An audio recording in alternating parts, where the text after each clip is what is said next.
Magsasanib puwersa ang National Capital Region Police Office o NCRPO at iba pang regional offices ng PNP para sa ikalimang State of the Nation address ni Pangulong Ferdinand Marcos Jr. sa July 27. Ayon kay PNP spokesperson Colonel Allen Reyco, may nakalatag ng comprehensive security plan ng pambansang pulisya para sa SONA.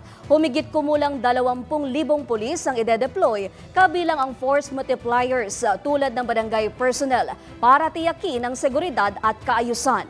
Ide-deploy din ng pulisya ang kanilang civil disturbance management units para sa mga lugar na maaring pagdausan ng mga kilos protesta ng iba't ibang grupo. Dagdag pa ng opisyal, ang deployment ng pulisya ay hindi lamang nakasentro sa paligid ng Batasan Complex, kundi sa buong Metro Manila. Bagamat may mga grupo nang nagpahayag na magsasagawa ng aktibidad, sinabi ni Ko na wala silang namomonitor na anumang potensyal na banta sa seguridad sa darating na SONA.